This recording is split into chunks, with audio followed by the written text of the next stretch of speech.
the war was supposed to be over. For 3 long years, the border worlds had burned under the shadow of the Zorax Empire, and the human alliance had fought harder than anyone in the galaxy expected. They had fought with old ships patched together with new weapons, with tired soldiers who had learned to survive in fire and silence, and with medics who treated anyone who bled no matter what uniform they wore. Now, at last, the last battle had ended on the broken plains of Varan 6. The sky was dark with smoke, and the ground was covered with metal ash and ruined tanks. But the guns had fallen quiet, and for the first time in months, there was no screaming from fresh attacks, only the soft pain of the wounded and the rushed footsteps of medics moving from body to body. Captain Daniel Hayes stood near a shattered ridge, looking over the field. His armor was cracked, his left shoulder plate was missing, and dried blood marked the side of his neck. But he was alive, and that was more than many around him could say. Below him, human medics moved through the ruins carrying water stretchers and plasma bandages. They helped human soldiers first when they had to, but they did not stop there. Some of them knelt beside wounded Zorax warriors as well, because that was the human code. Once the battle ended, the wounded were no longer targets.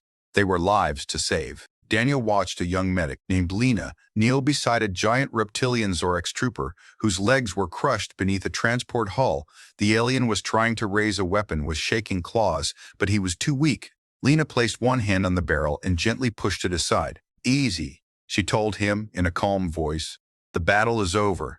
The Zorax warrior stared at her in shock, as if kindness made no sense to him. All across the field, it was the same story. Enemy soldiers who had spent years hearing that humans were savage monsters now watched those same humans wrap their wounds, give them water, and carry them out of the smoke. Lieutenant Marcus Valle walked up beside Daniel and handed him a broken data slate reports from the southern trench. He said, "Most hostiles are dead or captured. Our people are sweeping for mines." Daniel nodded. "Good, tell the units to hold fire unless fired upon. No killing, no revenge."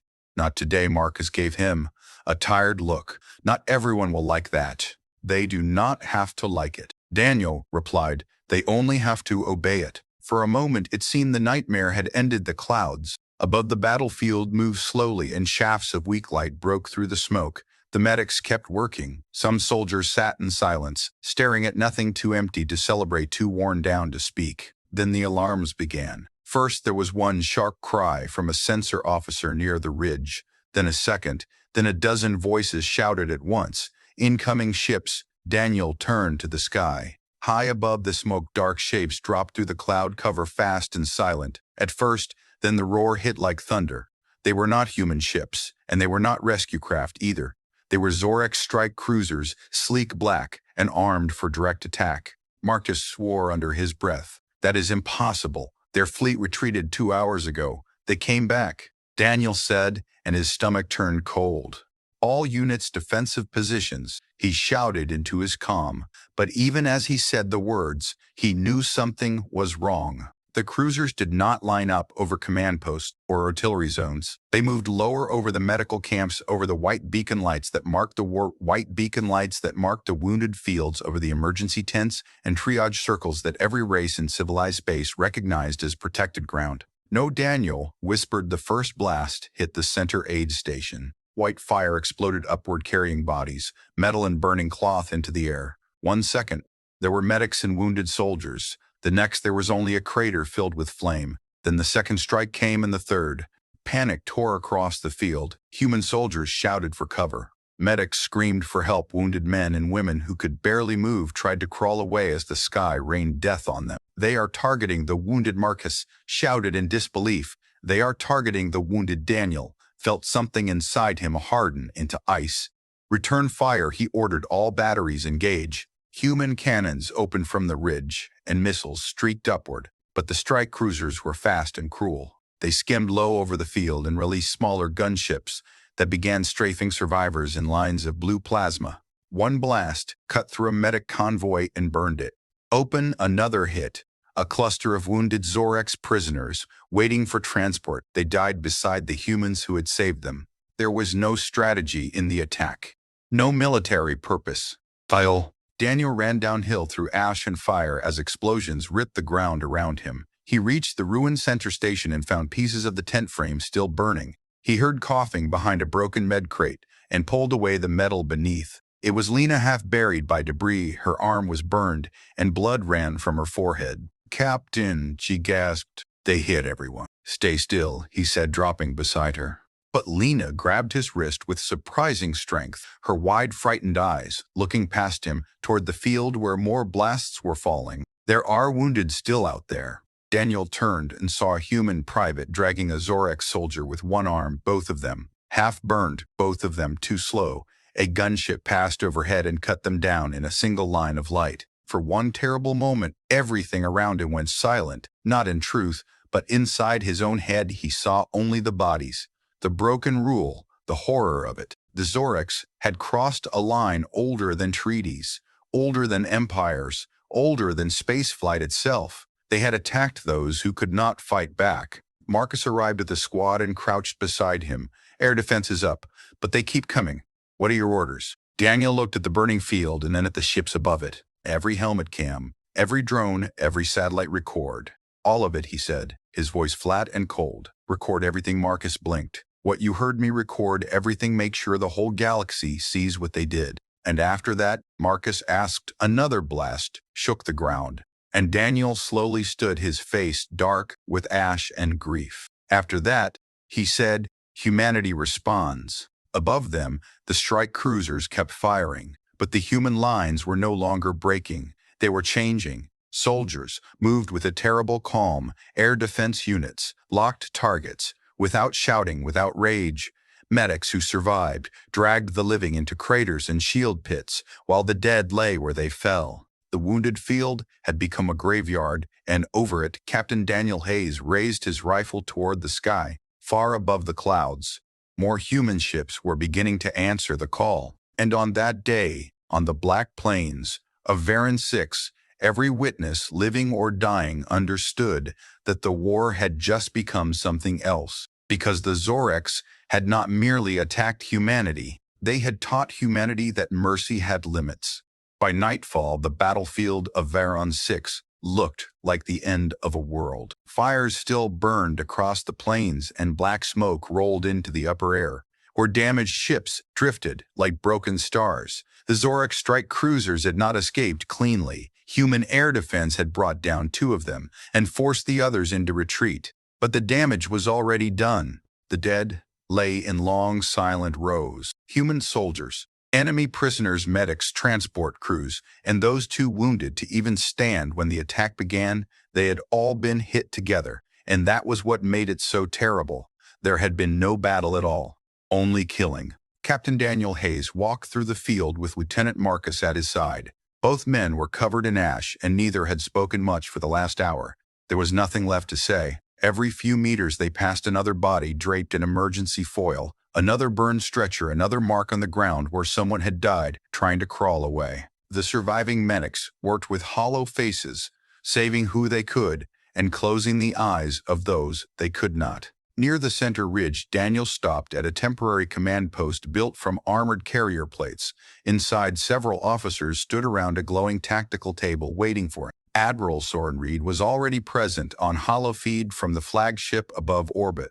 His gray face looked harder than stone when Daniel stepped in. "Report," Reed said. Daniel placed his helmet on the table and answered without emotion. "Casualty estimates still rising, but confirmed dead are 472 human personnel, 130 medics, and at least 300 enemy wounded. Under our protection, more than double that injured surviving enemy aircraft withdrew after 19 minutes of attack." The command room stayed silent. "Did they transmit any demands?" the Admiral asked. "No, sir." "Any military objective?" "None, sir. They hit marked medical zones, prisoner holds, and casualty lines only." One of the intelligence officers cursed under his breath. Another looked physically sick. Admiral Reed leaned closer to the hollow and asked the question everyone feared. "Has the footage been verified?" "Yes, sir." Daniel said. "Helmet cams, drones, field sensors, satellite relays. We have full proof from 31 angles. No sign of confusion or misfire. The Zorex knew exactly what they were attacking." Reed closed his eyes for a brief second as if holding back something dark. Then he opened them again. "Send everything to Central Command and lock it under level black until the Council reviews it. No leaks, not yet." Marcus frowned with respect. Sir, with all due respect, if the galaxy sees this, now the Zorex lose every ally they have. Maybe, Reed answered. But once the galaxy sees it, there is no step back from what follows. Daniel understood that at once the Admiral was not trying to protect the Zorex. He was thinking about what humanity would do next, and what that would look like when every world was watching. After the meeting, Daniel stepped outside. Again, night had spread across the ruined plain, and emergency lights shone over rows of the dead in the distance. Ships from the relief fleet were landing, one after another, carrying surgeons, chaplains, and recovery crews. He saw Lena sitting on a crate with her burned arm sealed in synthskin. She looked exhausted but alive, and that alone felt like a miracle. You should be in a hospital tent, he told her. She gave a weak, tired smile. There are others worse than me? That sounds like something a medic would say. She looked away toward the rows of covered bodies. They killed Sergeant Mika. She said softly, and old Varik, too, the Zorax prisoner I was treating. He tried to protect me when the blast hit. Daniel did not answer for a moment. Then he said, I know. Lena swallowed hard. Are we going to answer this? He looked at her and saw what many under his command were feeling. Not just grief, not just fury, but a need to know that the dead would matter, that this wound would not be covered over by speeches and reports. Yes, he said at last. We are. How Daniel turned his eyes to the dark sky where human warships waited above orbit. The old way is over. He said the footage was sent to Earth before dawn. It reached the United Systems Council at a time when much of humanity was sleeping, but sleep ended quickly as command networks lit up across cities. Moon stations and fleets, the highest military body in human space, gathered in emergency session, and for 6 hours they reviewed the attack from every angle. They saw medics vaporized while carrying stretchers. They saw enemy wounded burned beside the humans treating them. They saw children from a civilian relief ship caught in a blast after running onto the field to bring water to survivors. They saw enough. No public statement was given that day, and that silence spread fear faster than words could. Have some alien governments expected immediate threats from humanity. Others expected demands, sanctions, arrests, tribunals, but nothing came. The human channels went quiet. No speeches, no rage, no mourning ceremonies broadcast to the stars. Only silence. That silence touched every corner of known space. On Zorex worlds, officials first denied the attack, then blamed rogue commanders, then claimed the medical zones had hidden weapons, but none of those lies survived long, because evidence was too clear. Even some Zorex officers began refusing orders when they saw the recordings. Still, their High War Council did not apologize. Instead, they prepared for a human counterattack in the usual places: major borders, shipyards, fuel depots, outer colonies. They were preparing for war as they understood it. They did not understand what humanity was preparing. 3 days later, Captain Daniel Hayes was recalled to Earth. He traveled aboard a secure military transport and spent most of the journey in silence, staring at the stars through reinforced glass. Marcus traveled with him but did not interrupt his thoughts. Both men knew this meeting would not be about revenge alone. It would be about rules and what happened when those rules were shattered. They arrived beneath the mountains of Geneva Prime, where Central Command had been built into bedrock after the first contact. War's layers of doors, scans, and armored corridors led them into a chamber so deep that no signal could leave without approval. Their 7 members of the Defense Council waited beneath dim white light. Admiral Reed was there in person, now beside General Amara Voss and the others who decided the survival of human space. Daniel stood at attention while the room studied him. Captain Hayes, General, Voss said you were there when the line was crossed. Tell this council what you believe happened. Daniel did not look away from her. They attacked the wounded because they wanted to punish mercy. He said they wanted every race to learn that compassion is weakness and that humans could be broken by forcing us to choose between our code and our survival. Voss nodded slowly. And what did they teach? Instead, Daniel answered without hesitation. They taught us that if law means anything, then some actions must have consequences, so deep no one ever repeats them. A long silence followed. Then Admiral Reed spoke. Once the council votes, there will be no public debate and no half measures. You understand? The Captain, I do. General Voss touched the console before her, and an image appeared in the air, not of fleets or planets, but of a sealed order marked with Ancient Authority Project Response Protocol, Archangel. Marcus stared at it in shock. Even Daniel felt a small chill run through him. He had heard rumors of buried doctrines, old plans written after the darkest moments in human history, plans for enemies who broke sacred limits. Protocol Archangel had never been used until now. The vote passed unanimously. No celebration followed. No speech. No applause.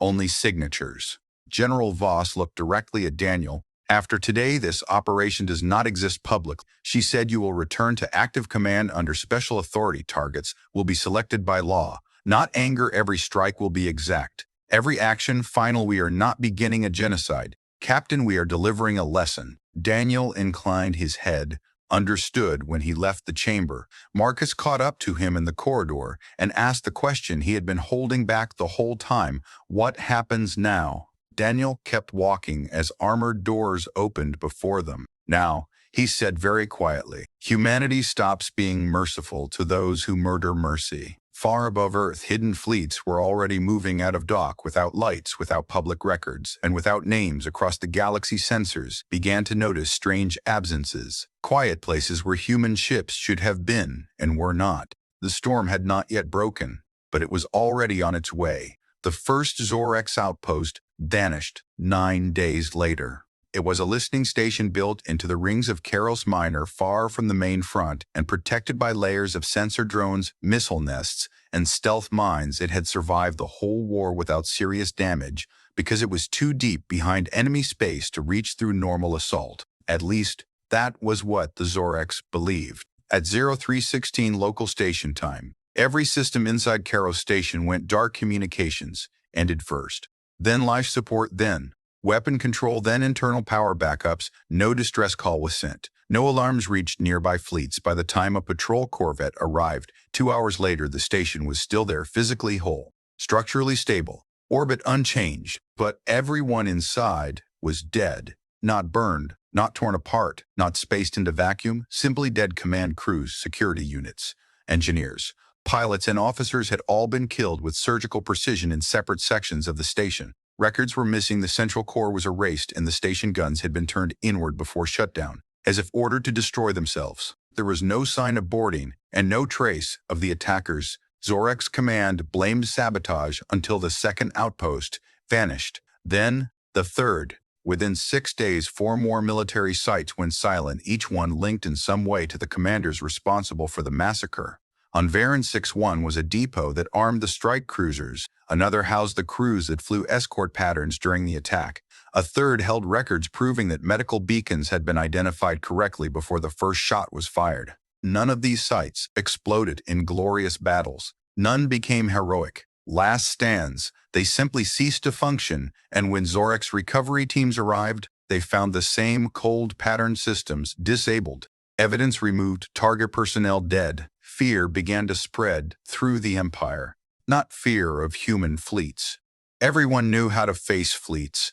This was fear of being seen, of being chosen, of waking to discover that all your walls, all your soldiers, all your distance meant nothing if humanity had marked your name. Captain Daniel Hayes sat inside the operations chamber of the Black Carrier, Resolute, one of the few ships assigned to Protocol Archangel. Unlike ordinary warships, the Resolute carried no banners and transmitted no public identification. Its hull was coated in adaptive shadow skin, and most of the crew did not know the names of the missions they supported. Only the targets not know the names of the missions they supported, only the targets. A hollow map glowed before Daniel, showing red marks across Zorex territory. Commander Ivan Sato, head of tactical infiltration, stood across from him reviewing the next strike window. Their job was not destruction for its own sake. Every mission had to meet the order exactly: direct involvement in the War Crime Command authorization, or deliberate support of the attack on the wounded.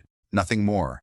Nothing less. Target 7 is confirmed at Dravik Hold, Sato said. Chief Logistics Officer Selron, he supplied fuel and flight paths to the strike group, and approved beacon recognition override civilian presence. Daniel asked. Minimal. The hold is attached to a mining moon, but the military quarter is sealed off. From labor sectors, escape routes.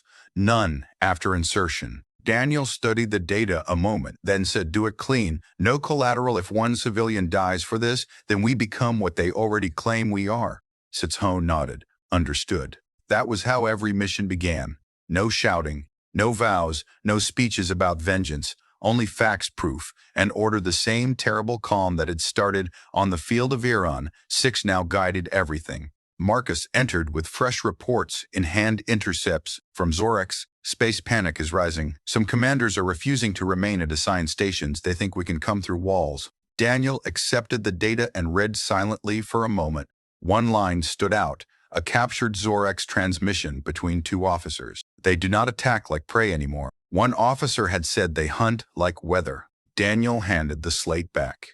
Maybe now they understand what they woke up. On a distant border colony, an old market square filled with civilians gathered around public screens to watch debate feeds from neutral worlds. Many species argued over the meaning of the disappearances. Some said humanity had gone too far. Some said the Zorex were finally tasting justice. Others were simply afraid because if humans could reach military centers this deep, then no empire was as secure as it believed. Among the watchers was an elderly Thalan scholar named Eris Mole, who had studied human history for over 60 years. As younger aliens around him argued, he said nothing until one of them asked him what he thought. Eris folded his hands and stared at the screen where another silent Zorex base was being shown. The mistake was not attacking humans, he said at last. The younger ones looked confused. Then what was it? The old scholar answered. The mistake was attacking what humans protect. After that, you are no longer fighting a species, you are fighting a principle. On the Resolute, Daniel reviewed footage from the latest operation.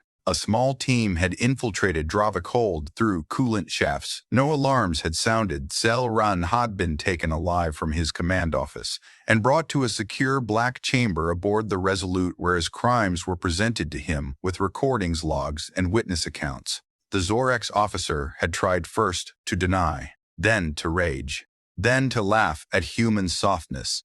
They were weak, he had said of the wounded. They were already finished. Daniel had watched that recording twice and felt nothing but clarity. Cell Ran had been judged under emergency wartime law and removed from the chain of existence as the order required. No public execution, no theater, only finality. Mission complete.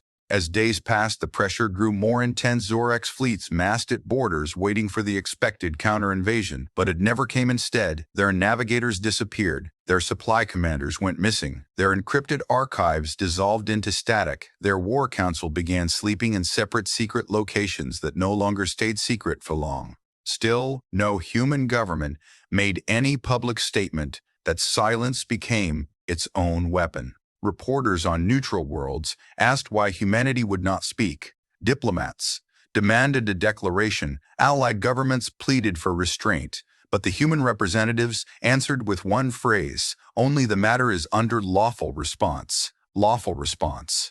Those 2 words chilled the stars because they suggested something worse than fury. They suggested control. One evening, Lena, now recovering on a hospital ship, sent Daniel a brief message. He received it in his quarters between mission reviews. "Are you still yourself?" He stared at the line for a long time before answering. "I do not know," he finally wrote, "but I know why we are doing this." Her reply came moments later. "Then remember the wounded.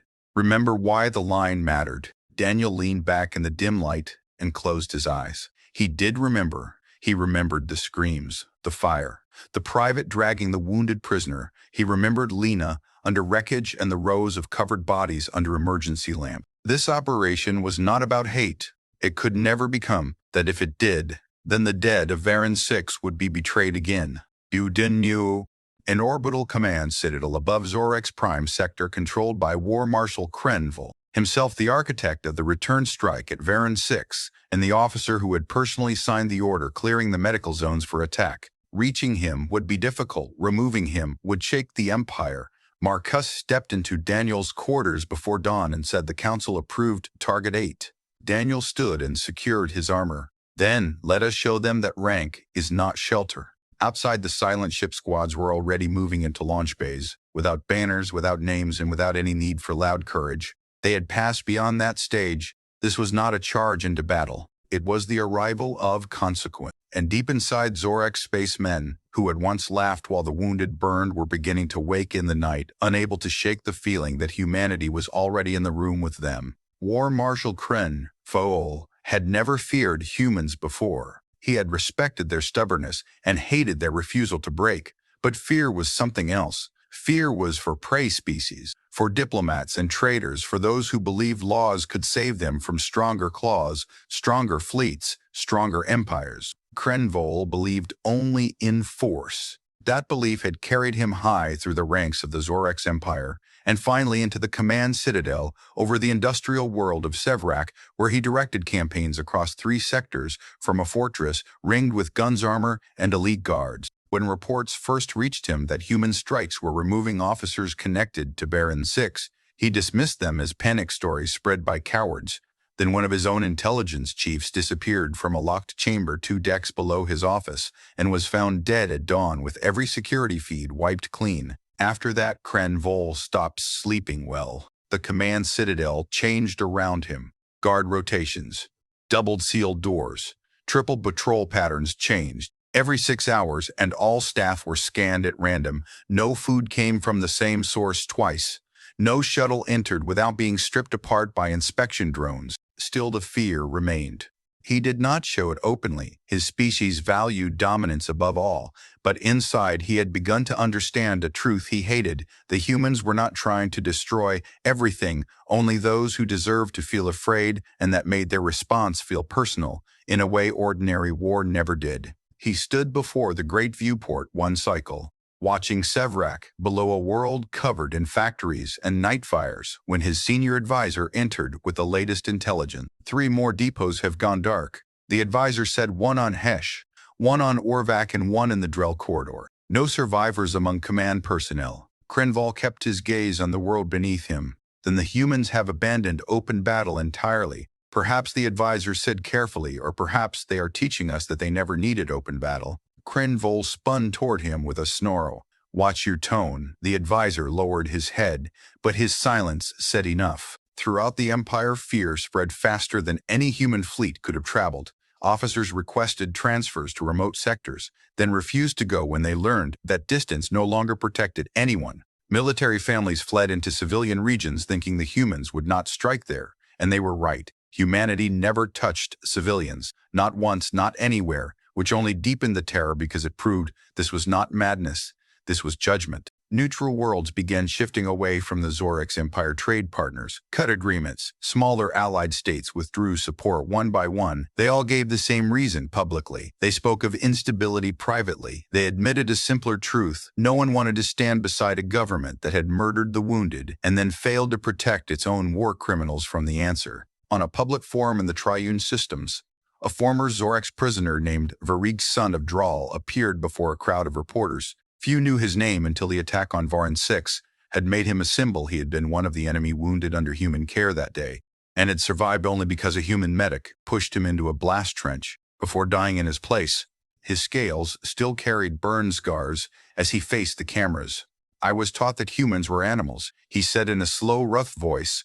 I was told they fed their own wounded first and left enemies to rot. But on Varan 6, a human woman treated me while I wore the armor of her enemy. When the bombing began, she shielded me with her body and died there. A reporter asked him what he thought of the human response. Now, Varric lifted his scarred face and answered, they are not hunting because they are cruel. They are hunting because someone made cruelty legal, and humans will not allow that lesson to survive. His words spread across 100 networks before sensors could slow them. Aboard the resolute Captain Daniel Hayes prepared for the strike against Krenvol. The operation would be the boldest. Yet the command citadel was protected by layered shields, internal guard divisions, and linked artificial minds designed to detect even tiny system changes. Commander Sato stood beside the tactical map, outlining insertion routes, while Marcus monitored fleet decoys far beyond sensor range. We have one opening, Sato said. Maintenance core delta cycles offline for 43 seconds. When the station realigns heat vents, it is narrow but enough for 2 teams and a ghost package. Daniel studied the path in the escape window. There is no clean way out. Is there? Sato answered. Honestly, no, sir. Not after contact. Daniel nodded. Then we do not plan around escape. We plan around completion. Marcus looked at him. You should not be the one going in. It was at Varan 6, Daniel replied, and Krenval signed the order. Nobody argued further because they all knew there was no changing his mind. Before launch, Daniel received another message from Lena, still on recovery duty. This one was shorter than the last. Come back human. For the first time in days, a faint smile touched his face, then disappeared as quickly as it came. The strike team entered Sevrak space, hidden within debris from a broken ore convoy. Their pod drifted cold and dark until the command citadel passed above them like a ringed moon black against the stars. Then the vent cycle opened for less than a minute, and the team moved. Inside the fortress, everything smelled of machine oil, heat, and metal dust. They passed through service shafts and dead maintenance corridors, while ghost code infected local systems one by one. Cameras, blinked sensor arrays, froze patrol routes bent away from them as if the station itself were looking in the wrong direction. It could not last long. 2 decks below Krenval's private command chamber. The first guard team noticed the breach. They died before the alarm finished forming. Then, everything became motion. Sirens rose, bulkheads began sealing, and the strike team split exactly as planned. One squad moved to block reinforcements while Daniel and Sato went upward through a grav lift shaft into the War Marshal's inner level. They emerged into a corridor lined with elite guards, heavy armored Zorex with shock blades and plasma carbines. The fight was brutal, close, and fast. Metal rang against metal, gunfire flashed in the narrow hall, and one human operative fell with half his chest burned away. But the line did not stop. Daniel drove forward like a man walking through memory, every step fueled by the field on Varan 6, every face of the dead behind his eyes. At the end of the corridor, the doors to Krenval's chambers sealed shut. Sato planted breach charges. Step back. The blast tore the doors inward. Inside, Krenval stood beside the central hollow table, weapon raised, guard bodies already around him, where his own panic had likely made him shoot. First he fired the instant he saw Daniel. The blast grazed the captain's ribs and spun him sideways, but Daniel kept coming. You should have stayed buried on your dead world, Krenval hissed. You should have left the wounded alone, Daniel answered. The War Marshal lunged with a shock spear. But he was stronger than he was skilled. His whole life had been built on command, not consequence.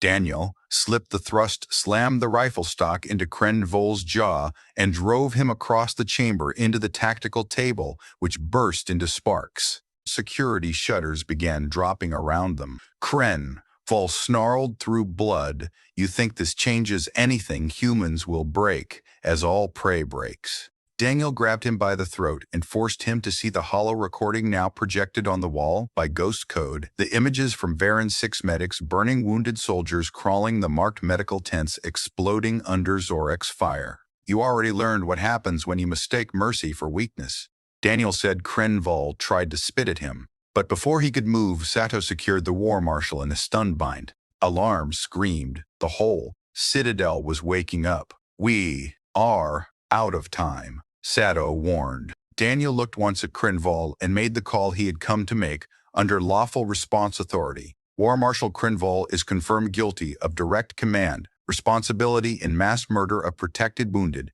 Execute. Final sentence. Krenval's eyes widened, not with anger now, but with the first true fear he had ever felt. Then it was done. The strike team escaped through fire and collapsing corridors, losing 2 more on the way out. But the mission succeeded before dawn. Every network in the Zorex Empire knew their War Marshal was dead inside the safest fortress they possessed. That was the day fear became panic, because now everyone understood that humanity would climb through any wall, cross any void, and pay any price to reach the names on its list. The Empire still had fleets, still had weapons, still had worlds. But now, it no longer had certainty. And once certainty dies, an empire begins to fall long before its armies do.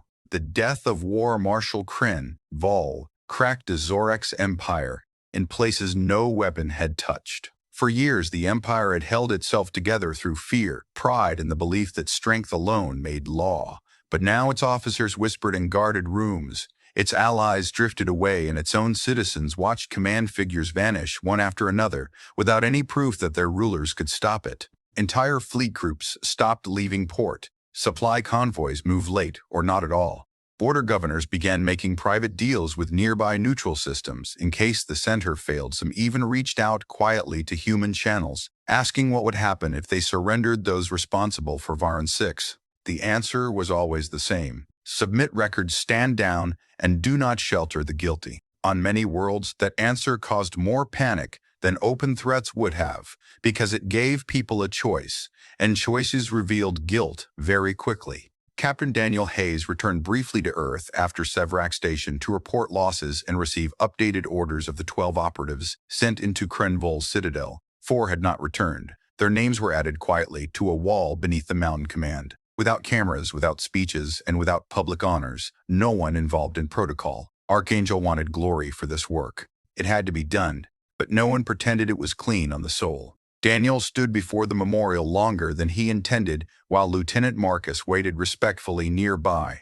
At last, Marcus spoke. "You keep carrying all of them." Daniel did not turn. "I was there when the line broke. They followed me after that, so yes, I carry them." Marcus was silent a moment, then asked, "And who carries you?" Daniel had no answer. Later that day he was brought into an archive chamber far older than the current war. Deep shelves of sealed history lined the walls, and at the center waited Dr. Elias Mora, a civilian historian with level black clearance. General Voss appeared by hollow and said, "Before we authorize the final phase, you need context, Captain." Mora touched a console and ancient records filled the air. Images from human history long before space travel, wounded field hospitals, bombed Red Cross ships, sunk civilians, massacred under flags of truce. Then newer records from the first interstellar conflicts where alien raiders learned similar lessons the hard way. "Every civilization has rules," Mora said. "Some written, some simply understood. Those who break them usually gain something in the short term: fear, advantage, speed. But there is a pattern with humanity. When enemies target the helpless, the wounded, the children, the unarmed, our response changes in character, not just in scale." "How?" asked Daniel. Though part of him already knew, "We become patient," Mora replied. "And patience is what terrifies empires. Most rage can be survived. Patience cannot, because it does not tire." Another set of records appeared, this time showing names of old enemy states, pirate crowns, slaver leagues, and genocidal regimes. Each one had committed atrocities against protected lives. Each one had eventually collapsed under relentless measured human pressure. "Not always quickly," Mora said, "but always. Fully humans are capable of extraordinary mercy, Captain. But once convinced that mercy itself has been attacked, they turn that same discipline toward ending the threat forever." General Voss looked at Daniel through the hollow. "The Zoreks still possess one strategic core that matters: the main fleet nexus at Irid Crown. From there, they coordinate every remaining command group and protect the counselors who approved the return strike on Varan 6. If that nexus falls, the Empire fragments within days." Daniel studied the image of Irid Crown. It was a massive artificial fortress built around a dead moon, with layered fleet anchors, rail cannons, and enough shield power to survive a direct siege for months. A normal assault would cost hundreds of thousands of lives under protocol, Archangel. "A normal assault would not happen. What is the lawful objective?" he asked. Voss answered, "Remove the command structure, seize proof of central approval, and disable the nexus permanently, with minimum non-combatant loss. And after that, she said, there will be no empire left with the strength to repeat Varan 6. When Daniel left the archive chamber, he found Lena waiting for him in the transit hall. Her arm had healed enough for light duty, and though she still looked tired, the fire in her eyes had returned. "You look terrible," she told him. He almost laughed. "That is a very kind greeting. I am a medic," she said. "I am trained to notice damage." For a few moments, they walked together through the quiet corridor. "I saw the records," she said, softly. "Old history, the things humans do when certain lines are crossed." Daniel glanced at her. "And what do you think?" "I think," she answered, "that people keep calling humans dangerous only after they force humans to prove it."